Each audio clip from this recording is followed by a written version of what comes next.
আল্লাহ নবী কালেমার দাওয়াত দেওয়া শুরু করলেন।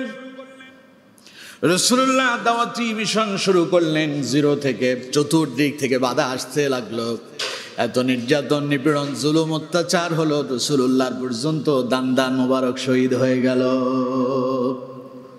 নবীজি তাইফের ময়দানে বারংবার পাথরের আঘাত খেতে লাগলেন। ঝড়ের মতো, বৃষ্টির মতো রাসূলুল্লাহর উপরে চতুর্দিক থেকে পাথর আসতে লাগলো। নবীজি বেহুশ হয়ে জমিনে পড়ে গেলেন। আবার উঠে দাঁড়ালেন, আবার পাথর নিক্ষেপ করা হলো। আবারও রাসূলুল্লাহ বেহুশ হয়ে পড়ে গেলেন, আবার উঠে দাঁড়ালেন। আবারও পাথর মারা হলো, রাসূলুল্লাহ আবারও বেহুশ হয়ে পড়ে গেলেন। এরপরে উঠে দাঁড়ালেন। তারপরও রাসূলুল্লাহ তার দাওয়াতি মিশন থেকে এক চুল পরিমাণ পিছু হটে যান নাই। এইভাবে নির্যাতন শুরু হয়ে গেল। এক একজন করে রাসূলুল্লাহর কালেমার দাওয়াত গ্রহণ করতে শুরু করলেন। যারা এই কালেমা পড়ছে তাদের উপরে নির্যাতন আসলো, নিপীড়ন আসলো, বাড়িঘর হারা হলো, সম্পদ হারা হলো। শেষ পর্যন্ত দেশ ত্যাগ করে মদিনায় চলে যেতে হয়েছে। অসংখ্য সাহাবী রাসূলুল্লাহর সঙ্গে হিজরত করে মদিনায় চলে গেলেন। মদিনা থেকে যখন আবার ফিরে আসলেন মক্কায়, আল্লাহ মক্কা বিজয় করে রাসূলুল্লাহর হাতে উঠায়া দিলেন। বিজয় আসলো যখন, বিজয়ের পূর্ব মুহূর্তে আল্লাহ তাআলা একটি সূরা অবতীর্ণ করলেন, রাসূলুল্লাহকে জানায়া দিলেন, ইযা জাআ নাসরুল্লাহি ওয়াল ফাত। হে নবী, যখন আল্লাহর পক্ষ থেকে চূড়ান্ত সাহায্য এবং বিজয় আসবে, ওয়ারাআইতান নাসা ইয়াদখুলুনা ফি দীনিল্লাহি আফওয়াজা। তখন আপনি দেখতে পাবেন যে কাফেরেরা দলে দলে তারা ইসলামের ভিতরে প্রবেশ করতেছে। সুবহানাল্লাহ। তখন আপনার দায়িত্ব হলো প্রতিশোধ নয়, প্রতিশোধ পরায়ণ নয়, বরং তখন আপনি বিজয় উদযাপন করবেন। ফাসাব্বিহ বিহামদি রাব্বিকা ওয়াস্তাগফির ইন্নাহু কানা তাওয়াবা। যখন আপনি আপনার রবের পবিত্রতা বর্ণনা করেন, আল্লাহর প্রশংসা করবেন, আপনি বেশি বেশি তাওবা এবং ইস্তেগফার করবেন। সুবহানাল্লাহ। তাইলে দীর্ঘ 16টি বছর এই মিম্বারে বসে হক কথা বলতে গেলে পরে কত বাধা আসছে, আসে নাই? হয়তো আপনারা জানেন না, বহু কথা আপনাদের কাছে শেয়ার করি নাই। এরকম অসংখ্যবার ফোন এসেছে, অসংখ্যবার বিভিন্নভাবে আমাকে আমার কথা বলা থেকে বিরত রাখার জন্য চেষ্টা করা হয়েছে। এটা শুধু আমি নই, সারা বাংলাদেশের প্রত্যেকটি মসজিদের মিম্বারে হক কথা বলতে এক শ্রেণীর লোকেরা বাধাগ্রস্ত করেছিল, ঠিক না? কিন্তু আমরা তো বীরের জাত, আমরা খালিদ বিন ওয়ালিদের উত্তরসূরি, আমরা খাব্বাব খুবাইবের উত্তরসূরি, আমরা মুহাম্মদ সাল্লাল্লাহু আলাইহি সাল্লামের উত্তরসূরি। আমরা হক থেকে এক চুল পরিমাণ পিছু হটে যাইনি। আমরা আমাদের গতিতেই কথা বলেছি, আমাকে কেউ দমিয়ে দিতে পারেনি। যখনই আমাকে বিভিন্নভাবে ফোন দেওয়া হলো, আমি বললাম যে আমার কোনো কথা যদি কোরআন হাদিসের বাইরে যায় তাইলে আমারে বলেন। আমার প্রত্যেকটা কথা রেকর্ড হয়। এই রেকর্ডে দুইটা সুবিধা। কয়টা সুবিধা? দুইটা। এক নাম্বার, আমি কি বললাম এটা লাইভ হচ্ছে, এখানে কেটে ফেলবো, কোনো কথা কাটসিট হবে সেই সুযোগ নেই। দ্বিতীয় নাম্বার, আমার হক কথাগুলো সারা পৃথিবীতে ছড়িয়ে গেল, কালেমার দাওয়াত সারা পৃথিবীতে কি ছড়িয়ে পড়লো। তাই এই জন্য কাজগুলো করতেছে, যাতে করে কেউ আমাকে আটকাতে না পারে। আমি যে কোরআন এবং হাদিস দিয়ে কথা বলি, আমার কথা যে সঠিক, এরপরেও কেউ যদি আমাকে দমিয়ে দিতে চায় তাহলে সেই জন্য জুলুম করে আল্লাহর কোরআনকে নিভিয়ে দিতে চেয়েছিল। এরকম অসংখ্য মসজিদের মিম্বার থেকে হক কথা বলতে বাধা দেওয়া হয়েছিল। তার মানে আমাদের বাক স্বাধীনতাকে হরণ করা হয়েছিল। আজ মানুষ কথা বলছে, আজ মানুষ কি কথা বলছে। রিক্সা চালক কথা বলে, যে খেটে খাওয়া মানুষ সেও এখন প্রতিবাদ করতে জানে, ছোট্ট শিশুটাও রাস্তায় নেমে প্রতিবাদ করতে জানে। অর্থাৎ এক কথায় সমগ্র বাংলাদেশে শুধু এক শ্রেণীর লোক ছাড়া বাকি সব মানুষ একটা কথাই বলছে, আমরা নতুন করে দেশ স্বাধীন করছি। ঠিক না? একটা কথা মনে রাখবেন, স্বাধীনতা অর্জন করার চাইতে স্বাধীনতা রক্ষা করা অনেক কঠিন। ছেলেরা কোটা আন্দোলন নিয়ে শুরু করলো, তাদের রাজপথে আসলো, সেখানে তাদের উপরে গুলি করা হলো। আবু সাইদ ছিলেন টার্নিং পয়েন্ট। ওই একটা হত্যাকাণ্ডের কারণে গোটা জাতি কি হয়ে গেল? ক্ষুব্ধ হয়েছে, ঘুরে দাঁড়িয়েছে। কেন? তার উপর জুলুম করা হয়েছে। তার হাতে অস্ত্র নাই, সে যদি মারার জন্য যেত তাইলে তারে মারতে পারত। যখন কোনো সন্ত্রাসকে ধরা হয় তখন সে যদি প্রতি আঘাত না করে, স্যালেন্ডার করে, তখন হাত উঠায়। কি করে? হাত উঠায়। সেও কিন্তু হাত উঠে স্যালেন্ডার করছিল। হয় তার পেটানো যেত, কিন্তু তা করা হয়নি, গুলি করে মেরে ফেলা হয়েছে। যার কারণে গোটা জাতি ধর্ম বর্ণ নির্বিশেষে সবাই ঐক্যবদ্ধভাবে প্রতিরোধ করলো। ওই এক প্রতিরোধ করে দেশ স্বাধীন হলো। জুলুম থেকে, নির্যাতন নিপীড়ন থেকে আমরা মুক্তি লাভ করছি। কিন্তু এই মুক্তি লাভ করার পরে যেই কাজটা শুরু হলো, সেটা কি স্বাধীনতা রক্ষা হচ্ছে? স্বাধীনতা কি এই জন্য হয়েছে যে আপনি আরেকজনের বাড়িঘর লুটপাট করবেন, আপনি অন্যায়ভাবে আরেকজনকে হত্যা করবেন? তা আপনিও যদি সেম কাজ করেন, তারাও হত্যা করলো, যার কারণে তারা গদিহারা হলো, আপনিও যদি একই কাজ করেন, তাইলে আপনার সাথে আর তাদের সাথে তো কোনো ব্যবধান আর পার্থক্য থাকলো না, দুইজনই তো সমান হয়ে গেলেন। কথা কি আমার বুঝতেছেন? বিজয় পেয়েছেন, এই জন্য লুটপাট করবেন, ডাকাতি করবেন, অগ্নিসংযোগ করবেন, অন্যের উপর আঘাত করবেন, এটা ইসলাম অ্যাকসেপ্ট করে না।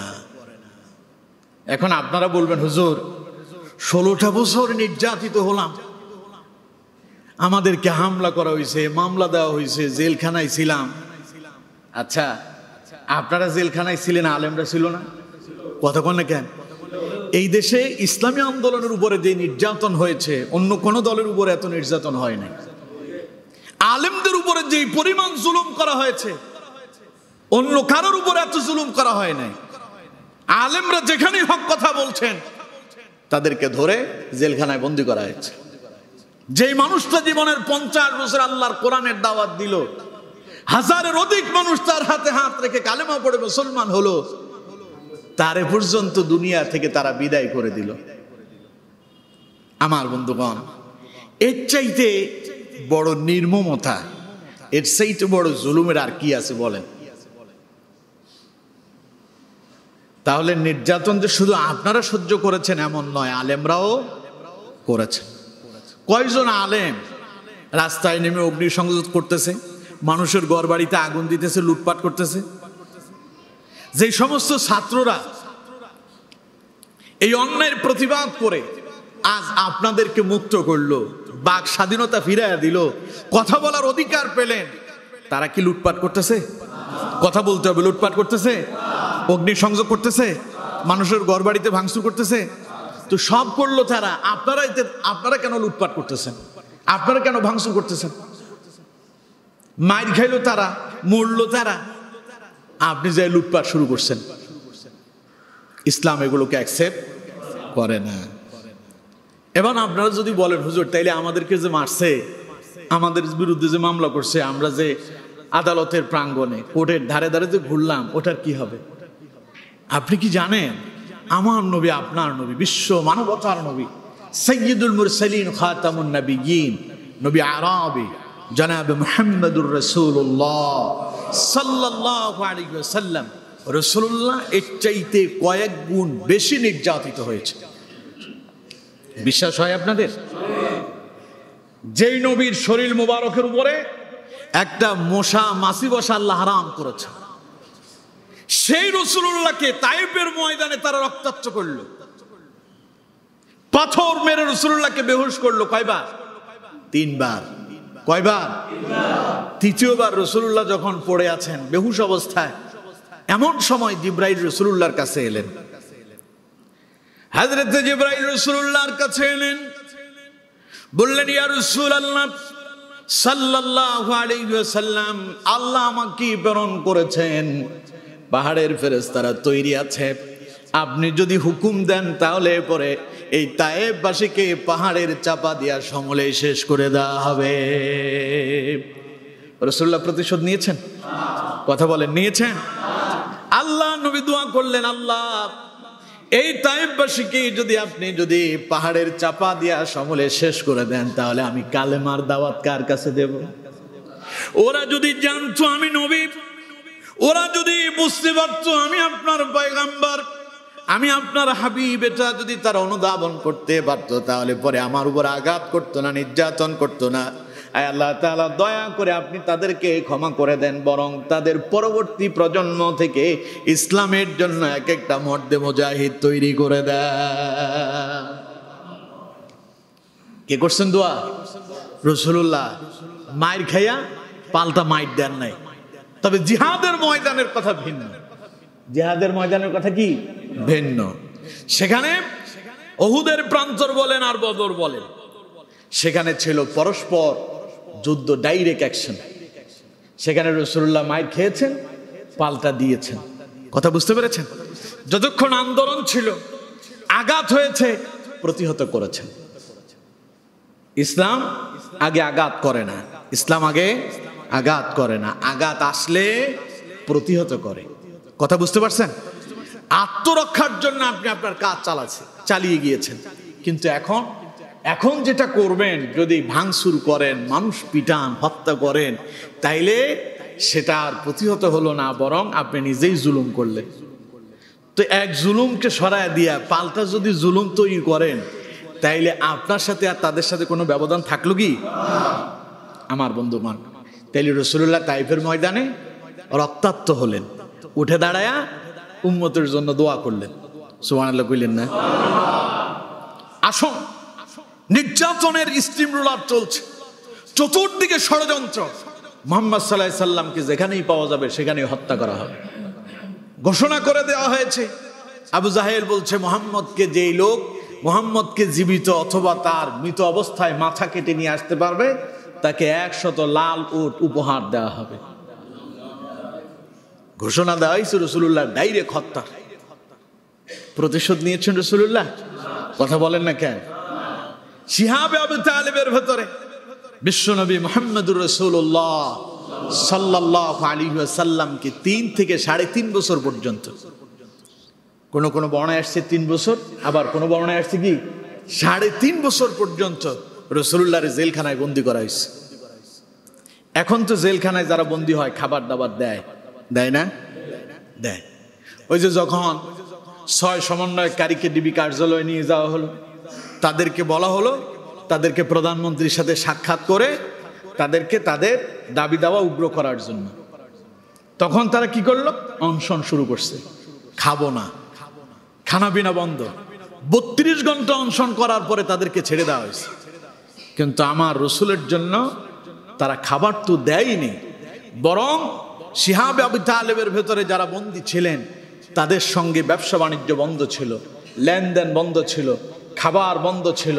তারা গাছের লতাপাতা খেয়ে, আমার নবী পর্যন্ত গাছের লতাপাতা খেয়ে জীবন যাপন করেছে। কথা বুঝতে পেরেছেন? বর্ণনায় এসেছে শিহাবে আবু তালেব যারা বন্দী ছিলেন, লতাপাতা খাওয়ার পরে তাদের পায়খানা হতো ছাগলের লাদির মতো। সেই নির্যাতন, নিপীড়ন, অত্যাচার, জুলুম সহ্য করেছেন মুহাম্মদ সাল্লাল্লাহু আলাইহি ওয়াসাল্লাম। সাহাবা ইকরামকে ধরে ধরে হত্যা করা হচ্ছে, সাহাবীদেরকে জীবন্ত হত্যা করাচ্ছে। আম্মার ইবনে ইয়াসির রাদিয়াল্লাহু তাআলা আনহুর পরিবারকে প্রথমে হযরতে সুমাইয়া রাদিয়াল্লাহু তাআলা আনহা, হযরতে সুমাইয়া রাদিয়াল্লাহু তাআলা আনহা, যিনি ছিলেন হযরত ইয়াসির রাদিয়াল্লাহু তাআলার স্ত্রী, হযরতে আম্মার রাদিয়াল্লাহু তাআলার মা। সন্তান, মা এবং বাবা তিনজনই কালেমা পড়ে মুসলমান হয়েছে। তবে তিনজনই ছিলেন কি? গোলাম, মুক্ত ছিলেন না, গরিব অসহায় ছিলেন। তাই তারা প্রথমে হযরতে আম্মার ইবনে ইয়াসির রাদিয়াল্লাহু তাআলা আনহুর পিতা হযরত ইয়াসিরকে ধরলো, ধরে এত নির্যাতন আর নিপীড়ন করলো, শেষ পর্যায়ে তারা তার দুই পায়ের ভিতরে রশি বেঁধেছে। রশি বেঁধে দুইটা উটকে দুই দিকে দাঁড় করিয়ে তাদের কোমরের সঙ্গে আবার রশি বেঁধে দিয়েছে। দুইটা উটকে দুই দিকে হাঁকিয়ে দেওয়া হলো, দাবিয়ে দেওয়া হলো। দুইটা দুই দিকে যখন দৌড়াতে লাগলো, হযরত আম্মার ইবনে ইয়াসির রাদিয়াল্লাহু তাআলার দেহটা দ্বিখণ্ডিত হয়ে গেল। ইন্না লিল্লাহি ওয়া ইন্না ইলাইহি রাজিউন। তিনি দুনিয়া থেকে বিদায় হয়ে গেলেন। বেঁচে আছে এখন স্ত্রী হযরত সুমাইয়া রাদিয়াল্লাহু তাআলা আনহা। তারা এবার হযরত সুমাইয়াকে ধরল,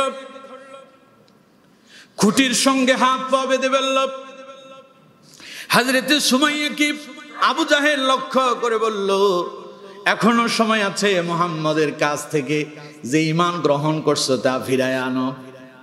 মুহাম্মদকে গালি দাও, মুহাম্মদের খোদাকে গালি দাও, আমাদের লাত মানাত উজ্জাকে মেনে নাও, তাহলে তোমারে ছেড়ে দেওয়া হবে।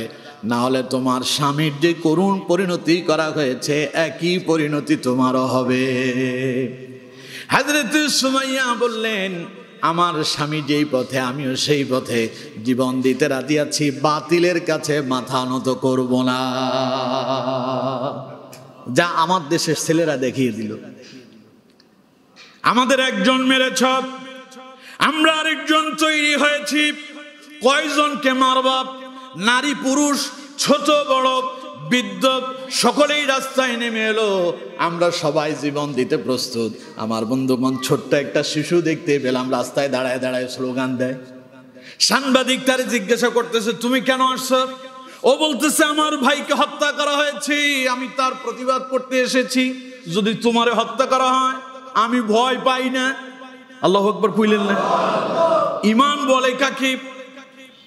ছোট্ট শিশু বলতেছে, আমি ভয় পাই না, আমার ভাই মরছে, আমিও মরতে আসছি, আমি প্রয়োজনে ভয় মরে যাব, না হলে পরে আমার ভাইয়ের রক্তের প্রতিশোধ নিয়ে ছাড়বো। হযরত সুমাইয়া বললেন, ওরে কাফেরেরা, চতুর্দিকে তোরা দাঁড়িয়ে আছিস, আমি একা। তোরা সকলেই যদি আমাকে নির্যাতন আর নিপীড়ন করিস, আমার স্বামীকে যেইভাবে হত্যা করেছিস আমিও সেইভাবে মরে যেতে রাজি। এরপরেও বাতিলের কাছে, কাফেরের কাছে এক মুহূর্তের জন্য মাথা নত করব না। তখন আবু জাহেল একটা বর্ষা নিয়ে এলো। হযরত সুমাইয়া রাদিয়াল্লাহু তাআলা আনহা লজ্জাস্থানকে লক্ষ্য করে বর্ষার আঘাত করলো। হযরত সুমাইয়া রাদিয়াল্লাহু তাআলা আনহা রক্তাক্ত হয়ে গেলেন, তিনিও দুনিয়া থেকে বিদায় হয়ে গেলেন। ইন্না লিল্লাহি ওয়া ইন্না ইলাইহি রাজিউন। বাবা মরল, মা মরল, দাঁড়িয়ে আছে সন্তান হযরত আম্মার রাদিয়াল্লাহু তাআলা। সন্তানের সামনে পিতামাতা দুইজনকে হত্যা করা হলো। এটা কি ভালো জিনিস? কথা বল না কেন?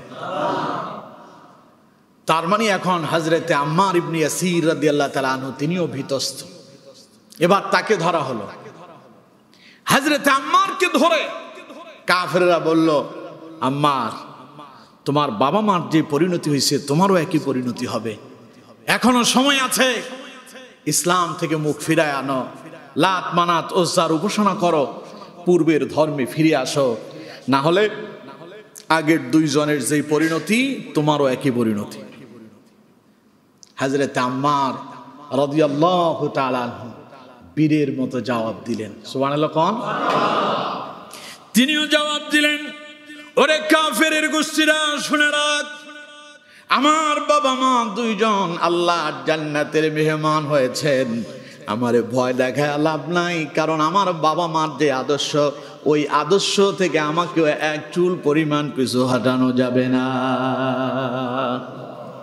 আমিও সেই পথের যাত্রী, প্রয়োজনে মরে যাব, জীবন দেব, রক্ত দেব, এরপরে বাতিলের কাছে মাথা নত করব না।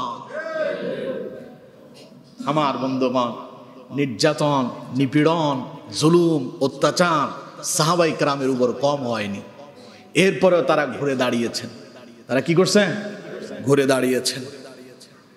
যেই মক্কাতে রাসূলুল্লাহকে থাকতে দেওয়া হলো না, সাহাবায়ে কেরাম বাড়িঘর হারা হলেন, সম্পদ হারা হলেন, স্বামী তার স্ত্রী হারা হলো, স্ত্রী তার স্বামী হারা হলো, সন্তান বাবা মা হারা হয়ে এতিম হয়ে গেল।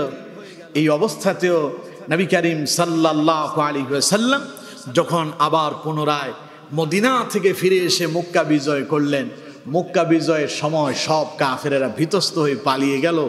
আজ যেমন জালেমেরা পলায়ন করছে। আপনি যদি জুলুম না করেন পালাবেন কেন? আপনি যদি অপরাধ না করেন পালাবেন কেন? এমন কাজ করবেন কেন যে কাজ করার পরে জাতির সামনে চেহারা দেখাতে পারবেন না? আমি গত 2 জুমা আগে বলেছিলাম জালেমদের পরিণতি খুব ভয়াবহ হয়। স্মরণ আছে আপনাদের? আমি বলেছিলাম যে জালেমদের পরিণতি খুব ভয়াবহ হয়। জালেমেরা আজ না হয় কাল একদিন তারা কঠিন এক নির্মম ইতিহাস তৈরি করে, যেখান থেকে বেরিয়ে আসার তাদের আর কোনো সুযোগ থাকে না। আমি আপনি আমরা সবাই ভাই, আমরা সবাই কি ভাই ভাই। আমরা যদি মানুষের উপরে জুলুম করি, যেই জায়গায় আছে, আপনি যদি জুলুম করেন, বিশ্বাস করেন আপনার এই জুলুম একদিন আপনার জন্য কাল হয়ে দাঁড়াবে। সুতরাং কোনো জুলুম নয়, কোনো অত্যাচার নয়, কোনো নির্যাতন নয়। আমাদের উপরে যারা অত্যাচার করলো, যারা নির্যাতন করেছে আপনাদের উপরে, যারা আপনাদের কথা বলতে বাধাগ্রস্ত করেছে, যারা আপনাদেরকে হামলা মামলা দিয়ে আপনাদেরকে বিভিন্নভাবে অপদস্থ করেছে, এখন আল্লাহর হাতে ছেড়ে দেন, আল্লাহর কাছে দোয়া করেন, আইনানুগ ব্যবস্থা নেন। তারা যেমন আপনাদেরকে বিভিন্নভাবে মিথ্যা মামলা দিয়ে কোর্টের ধারে ধারে আপনাদেরকে দৌড়ালো, প্রয়োজনে আপনারাও আইনের ব্যবস্থা নিয়ে তাদের নামে মামলা করেন। আইন ব্যবস্থা নেবে, রাষ্ট্র ব্যবস্থা নেবে। আইন নিজের হাতে তুলে নিয়ে মানুষ হত্যা করে আপনিও সমান অপরাধী হবেন না। কথা বুঝতে পেরেছেন? আমার বন্ধুগণ, রাসূলুল্লাহ আসলেন মক্কায়, কাফেররা সব পালায়ে গেছে। রাসূলুল্লাহ বলছেন যেই যার ঘরে আছে সে নিরাপদে আছে। আবু সুফিয়ানের ঘরে যারা আছে তারা নিরাপদ, ঘরের ভেতরে যারা পলায়ন করছে তারা সবাই নিরাপদ। সুবহানাল্লাহ। আল্লাহ নবী এলেন, রাসূলুল্লাহ কাবার ভেতরে ঢুকলেন, 360টা দেবতা সবগুলো রাসূলুল্লাহ ভেঙে ফেললেন। এরপরে নবীজি বেরিয়ে এসে ভাষণ দিতে লাগলেন। আল্লাহ নবী বললেন, ও কাফেরেরা শোনো, আজ আমি তোমাদের কাছ থেকে প্রতিশোধ নিতে আসিনি। তোমরা আমারে তাইফে রক্তাক্ত করছো, প্রতিশোধ নেব না। তোমরা আমাকে উহুদের প্রান্তরে আমার দান মোবারক শহীদ করেছো, মাথা ফাটায় দিয়েছো, রক্তাক্ত করেছো। আজ আমি তোমাদের থেকে প্রতিশোধ নেব না। তোমরা আমাকে বাড়ি ঘর থেকে তাড়িয়ে দিয়েছো, আমাকে হিজরত করতে বাধ্য করেছো, তাই বলে আজ আমি তোমাদের থেকে প্রতিশোধ নিতে আসিনি। আমার অসংখ্য সাহাবীদেরকে তোমরা ধরে ধরে মেরেছো, আমার সাহাবীদেরকে তোমরা হত্যা করেছো, আমি তোমাদের থেকে প্রতিশোধ দিতে আসিনি। আমি আমার ভাই ইউসুফের মতো ইউসুফ আলাইহিস সালামের পথ অবলম্বন করলাম। ইউসুফ আলাইহিস সালামের ভাইরা যেইভাবে তাকে কূপের ভিতরে নিক্ষেপ করে হত্যা করতে চেয়েছিল, পরবর্তীতে আল্লাহ রাব্বুল আলামিন হযরত ইউসুফ আলাইহিস সালামকে মিশরের গভর্নর বানায়া দিলেন। ভাইরা যখন সেখানে গেল, ইউসুফ আলাইহিস সালামের সঙ্গে যখন সাক্ষাৎ হয়েছে, তখন ইউসুফ আলাইহিস সালাম কি বললেন? আমার ভাইরা, আমি তোমাদেরকে মাফ করে দিলাম। সুবহানাল্লাহ। আল্লাহ নবী বললেন, ও কাফেরেরা, ও মক্কার লোকেরা, টেনশন করো না, হতাশ হয়ে যেও না। আমি প্রতিশোধ নিতে আসিনি, আমি আমার ভাই ইউসুফ আলাইহিস সালামের অনুসরণ করলাম। আজ আমিও তোমাদেরকে ক্ষমা করে দিলাম। রাসূলুল্লাহর এই চরিত্র দেখার পরে এবার কাফেরেরা রাসূলুল্লাহর কাছে আসতে শুরু করছে, একজন দুইজন নয়। ওয়ারাআইতান নাসা ইয়াদখুলুনা ফি দীনিল্লাহি আফওয়াজা। দলে দলে আসে। কিভাবে আসে? দলে দলে আসতেছে। একটা গোত্রের সব কাফেরেরা একজন যে নেতা বানায়া রাসূলুল্লাহর কাছে আসে, আর এসে বলে, মুহাম্মদ সাল্লাল্লাহু আলাইহি সাল্লাম, কত নির্যাতন করলাম আপনার উপরে, কত নিপীড়ন করলাম আপনার উপরে, কত জুলুম করেছি, বাড়ি থেকে বের করে দিয়েছি, কত গালি দিয়েছি, আপনি যে এমন আমাদের সঙ্গে আচরণ করবেন জীবনে আমরা ভাবিনি। আসলে আপনি মুহাম্মদ সাল্লাল্লাহু আলাইহি সাল্লাম সাধারণ কোনো ব্যক্তি নন, আপনি আল্লাহর পয়গাম্বর, আপনি আল্লাহর রাসূল। সুতরাং আমরা আপনার কাছে এসেছি, আমাদেরকে কালেমা পড়ায়া মুসলমান বানায়া দেন, পড়ায়া দেন লা ইলাহা ইল্লাল্লাহু মুহাম্মাদুর রাসূলুল্লাহ সাল্লাল্লাহু আলাইহি ওয়াসাল্লাম। এই চরিত্র ছিল আমার নবীর। এই চরিত্র কার? কথা কয় না কেন? কার? আমার রাসূলের এই চরিত্র। তাহলে বিজয় পাওয়ার পরে ক্ষমা করে দেন, কারণ আল্লাহ তো আমাদেরকে মুক্ত করেছে। আল্লাহ যদি মুক্ত না করত তাহলে কি এখনো কথা বলতে পারতেন? মনে হয়। সুতরাং এতেই শুকরিয়া আদায় করেন যে আল্লাহ আমাদের উপরে যে অনুগ্রহ করছেন, এতেই আমরা খুশি। এতে আমরা কি খুশি? আজকে আপনি আরেকজনের ঘর বাড়ি ভাঙচুর করতেছেন, তাইলে আপনি জুলুম করলেন, আপনি কি বেঁচে যাবেন? ওরা যেমন পালাইছে, সময় একদিন আসবে আপনিও পালাবেন। কথা বুঝতেছেন? আপনি যদি আজকে মানুষকে মেরে যদি হত্যা করেন, সময় আরেকদিন আসবে আপনারও লোকজন খুঁজবে হত্যা করার জন্য। কথা বুঝতে পেরেছেন? সুতরাং আল্লাহ তার রাসূলকে বলছেন খুযিল আফওয়া ওয়া'মুর বিল মা'রুফ। নবী ক্ষমা করার অভ্যাস করেন। কে বলতেছেন? কাকে বলতেছেন? রাসূলুল্লাহকে। নবী কাফেররা আপনার গালি দেয়, মন্দ কথা কয়, আপনার মন খারাপ হয়, আমি জানি। কে বলতেছেন? আল্লাহ বলতেছেন আমি জানি আপনার মন খারাপ হয়, যে তা না, আমার নিজেরই মন খারাপ হয়। তাই মাঝে মধ্যে আল্লাহ নিজেই অ্যাকশনে যান। ঠিক কিনা? কথা কন না কেন? ঠিক কিনা? আমরা অনেকে মনে করতেছি যে ছাত্ররা এই বিজয় নিয়ে আসছে। আসলে ছাত্রদের কোনো ক্ষমতা নাই, এর পেছনে যার সাহায্য তিনি কে? বিশ্বাস হয় আপনাদের? যুগে যুগের ইতিহাস তাই বলছে, আল্লাহর সাহায্য ছাড়া কখনো বিজয় আসে না। প্রত্যেকটা জালেমের পরিণতি এত ভয়াবহ হয়েছে, তাদেরকে পৃথিবী থেকে আল্লাহ বিদায় করছেন, আর কোরআনের ইতিহাস তুলে ধরেছেন আল্লাহর সাহায্য মুসলমানদের জন্য অতীব নিকটবর্তী ছিল। আল্লাহ বলছেন মাতা নাসরুল্লাহ। নবীরা আল্লাহর কাছে সাহায্য চায়, বলছে কখন আল্লাহর সাহায্য আসবে। আল্লাহ কয় আলা ইন্না নাসরাল্লাহি কারীব, আল্লাহর সাহায্য অতীব নিকটবর্তী। সুবহানাল্লাহ। তবে যত নবীরাই কাফেরদের থেকে নির্যাতিত হয়েছেন, জুলুম আর অত্যাচারের শিকার হয়েছেন, সব নবীরা যখন ভয়াবহ অবস্থায় গিয়েছে, সব পথ বন্ধ। সব পথ কি হয়ে গেছে? বন্ধ হয়ে গেছে। এখন আর মরা ছাড়া আর কোনো পথ খোলা নাই। তখনই আল্লাহ বিজয় দিয়েছে। সুবহানাল্লাহ। এখনো কিন্তু তাই হয়েছে, এবারেও কিন্তু কি তাই হয়েছে, সব পথ বন্ধ। ছেলেরা বলতেছে বাড়িতে ফিরে যায়, থাকবো কই? আমি কি আমার বিশ্ববিদ্যালয়ে ফিরে যেতে পারবো? লোকজন বলতেছে ঘরে কেমনে ফিরে যাব? সব পথ বন্ধ, মৃত্যু ছাড়া আর কোনো পথ নাই। সুতরাং এখন সামনে এগিয়ে যেতে হবে। এই জন্য আমার বন্ধুগণ, বিজয়ের পূর্ব মুহূর্তের অবস্থা সবসময় ছিল খারাপ, ভয়ানক।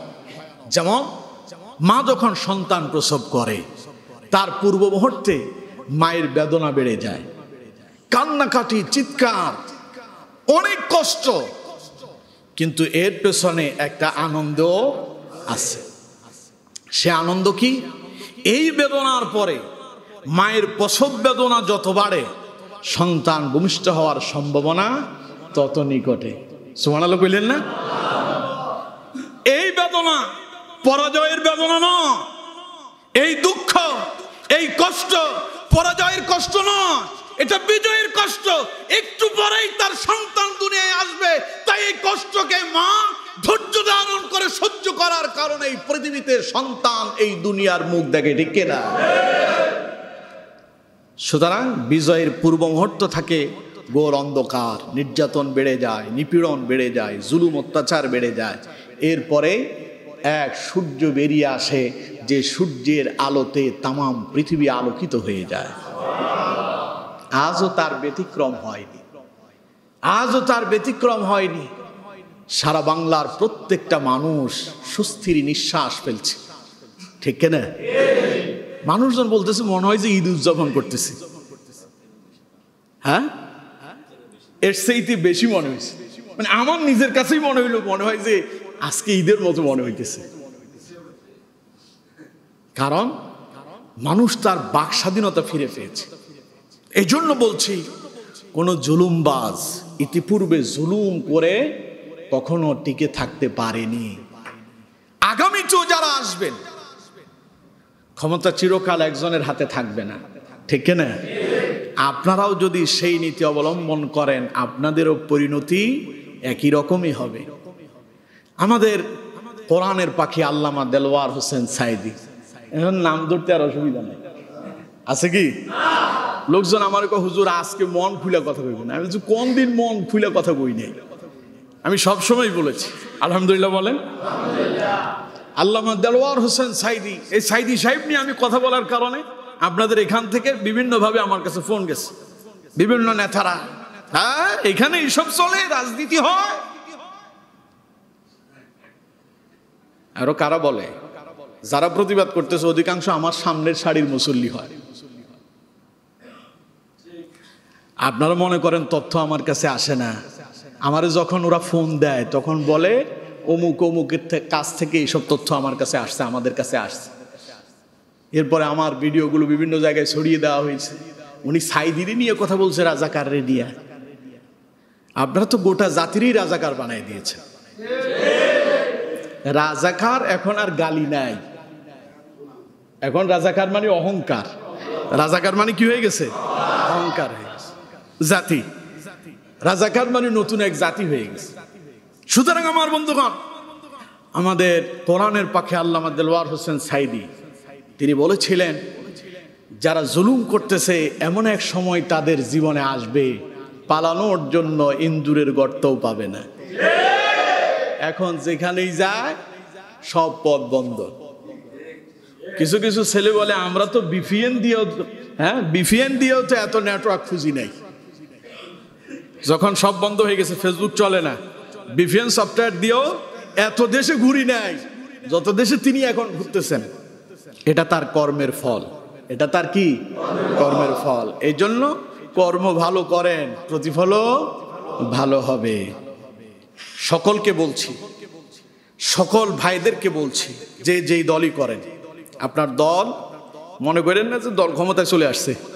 জামাত বলেন, বিএনপি বলেন, সবাইরে বলতেছি, কেউ এখনো ক্ষমতায় আসেন নাই, বুঝতে পারছেন? সুতরাং হিসাব নিকাশ করে পথ চলেন। যে ছাত্ররা ঘুরে দাঁড়ালো, এরা এত সহজে আপনাদেরকে ছাড়বে না। সকল জায়গা সংস্কার করেই ছাড়বে, আমরাও তা চাই আলহামদুলিল্লাহ। কোন জায়গায় দুর্নীতি নাই? এই যে বিদ্যুৎ চলে, বিদ্যুৎ বিল আসে, মাথা খারাপ হয়ে যায় মাঝে মধ্যে। হ্যাঁ, মাস শেষে বিদ্যুৎ বিল দিতে গিয়ে কত লোকের যে পকেট ফাঁকা হয়েছে, মাসের বেতনই শেষ হয়ে গেছে, বিদ্যুৎ বিল শেষ হয় না। আর বিদ্যুৎ তো থাকেই না। আর এগুলো বললে তখন আমাদের চাকরিও থাকে না, কিন্তু এখন আর যাওয়ার সম্ভাবনা নাই। তবে আল্লাহ যদি চায়, রিজিক যতদিন থাকে ততদিন আছি। প্রতি জুমাতে কথা বলার সময় চিন্তা করি, আগামী জুমা থেকে মনে হয় আর আসা যাবে না, এটাই শেষ জুমা, মনে হয় চলে যাচ্ছে। কথা বুঝতে পারছেন তো? সুতরাং এখানেও সংস্কার করা দরকার। এখানে কি সংস্কার করবেন? আপনি সময় মতো মাস শেষে বিদ্যুৎ দিতে পারেননি, আপনার উপর একটা জরিমানা বসানো হয়েছে। কত পার্সেন্ট? 5%। 5% জরিমানা। কেন জরিমানা? জরিমানা হবে কি? এটা সুদ, চক্রবৃদ্ধি হারে কি সুদ। মাস যত যায়, পেছনে যত বকেয়া, তত আপনার জরিমানা বাড়তেছে। নাম দিছে জরিমানা, আসলে কিন্তু নিতেছে সুদ। কথা বুঝতে পারতেছেন? এই জায়গাটাও সংস্কার হওয়া দরকার। এটা অনেকেই জানেন না। এটা কিন্তু তারা আপনার কাছ থেকে 5% করে সুদ নিয়ে যাচ্ছে। এই সুদ আমরা সবাই দিচ্ছি। আগে বিদ্যুৎ বিল আসতো মাসের 10 তারিখে পেমেন্ট করবেন, 10 তারিখের ভেতরে। এখন ওরা করছে 31 তারিখ, 28 তারিখ, 30 তারিখ। আপনি বেতন পাওয়ার আগে ওদের বিল দিতে হবে। তার মানে ওরা একটা পলিসি করছে, মানুষ তো বেতন পাওয়ার আগে বিল দিতে পারবে না, তার মানে সবাই জরিমানা করে নিবে। ভুল বললাম মনে হয় কথাগুলো? এই জায়গাগুলো সংস্কার করা দরকার। কথা যেহেতু আমার ছড়িয়ে যাচ্ছে, আমি আগেই বলছি এগুলো সব রেকর্ড হয়ে যাচ্ছে। সুতরাং এই জায়গাগুলোতেও বর্তমানে যারা সরকার হচ্ছেন, অন্তর্বর্তীকালীন সরকার, তাদের কাছে আমাদের উদাত্ত আহ্বান থাকবে এই জায়গাগুলো সংস্কার করা দরকার। আপনাদেরকে আরেকটা বিষয় সতর্ক করব, পুলিশ ভাইয়েরা তারা আমাদেরই ভাই, ঠিক না? তাদেরকে তাদের উপরের লেভেলে যারা ছিলেন তারা খেপিয়ে দিয়েছে, ব্যবহার করেছে। ইতিমধ্যে তারাও প্রতিবাদে নেমে এসেছে। তারা বলছে যারা আমাদেরকে ব্যবহার করলো আজকে তারাই পালাইছে। এজন্য আমি সবসময় একটা কথা বলতাম, মাঝে মধ্যে আলোচনায় বলতাম, যেই নেতার কথায় তুমি অগ্নিসংযোগ করো, যেই নেতার কথায় মানুষ হত্যা করতেছো, এই নেতা তুমি যখন বিপদে পড়বা তোমারে ফেলে পালিয়ে যাবে। এই কথাগুলো আমি প্রায় বলেছি, আজ তাই হলো। কয়েকজন আওয়ামী লীগ আমাকে বলছেন, হুজুর দুঃখ পাইলাম, নেত্রী আমাদেরকে এইভাবে এতিম করে চলে গেল। যাওয়ার আগে তো একটা ইনফরমেশন দিতে পারতো যে আমি চলে যাব, তোমরা নিজ নিজ ব্যবস্থা গ্রহণ করো। আমাদেরকে মানুষের মুখোমুখি করে দিয়ে জাতির সামনে আমাদেরকে শত্রু করে এখন তিনি পালায় গেলেন, আমরা এখন বিপদে পড়ে গেলাম। এজন্য বলছি, কিছু মানুষ আছে যারা আপনাকে আমাকে ব্যবহার করছে, কারো কাছে ব্যবহার হবেন না। বুঝতে পেরেছেন? কারো কাছে ব্যবহার হবেন না। যে আপনাকে ব্যবহার করছে, আপনি টিস্যু পেপার ব্যবহার করে কি করেন? ফেলে দেন। সুতরাং ওরা আপনাকে টিস্যু পেপারের মতো ব্যবহার করছে। বিপদ যখন আসবে তখন তারা পালিয়ে যাবে, টিস্যু পেপারের মতো আপনাকে ফেলে দিবে। কথা বুঝতে পারছেন? এজন্য কারো কথায় অতি উৎসাহী হয়ে নিজের হাতে আইন তুলে নিয়ে নিজে বিপদে পড়েন না। কথা বুঝতেছেন? নিজ নিজ জায়গা থেকে নিজের বিবেককে জিজ্ঞাসা করবেন, আমি যে অপরাধটা করতেছি এটা কি ঠিক করতেছি কিনা। নিজে যদি ভালো হন সব ভালো, আপনি ভালো তো দুনিয়া ভালো। আপনি নিজেই খারাপ, আপনি আরেকজনের ভালো করবেন কোত্থেকে? কথা বুঝতেছেন? আমার কথায় আপনারা রাগ করছেন? এজন্য পুলিশ তারা আমাদের বন্ধু, আমাদের ভাই, তাদেরকে সংস্কার করা হবে। যারা অতি উৎসাহী হয়ে মানুষ হত্যা করছে তাদেরও বিচার হবে ইনশাআল্লাহ। বলেন ইনশাআল্লাহ।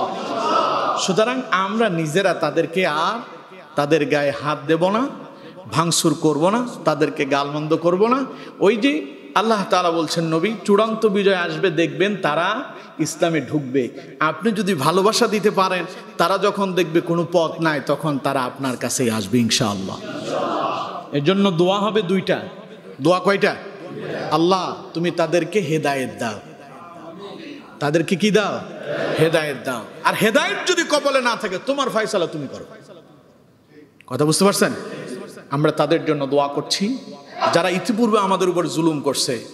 আল্লাহ তাদেরকে হেদায়েত দাও, তাদেরকে দ্বীনের পথে কবুল করো, তাদেরকে ইসলামের পথে নিয়ে আসো। আর যদি হেদায়েত যদি কপালে না থাকে, আবার যদি ফিরে এসে প্রতিশোধ নেওয়ার চিন্তা ভাবনা করে, তোমার ফয়সালা তুমি করো। আর কোনো কথা আছে? কথা শেষ। তাহলে আর জুলুম নয়। জুলুম করব? মানুষের ঘর বাড়িতে আঘাত করব? হিন্দুদের মন্দির পোড়াবেন? ভাঙচুর করবেন? পাহারা দিতে হবে। একটা কুচক্রী মহল, জি যুবকদেরকে বলছি, একটা কুচক্রী মহল বসে আছে একটা দাঙ্গা হাঙ্গামা বাজিয়ে দেওয়ার জন্য।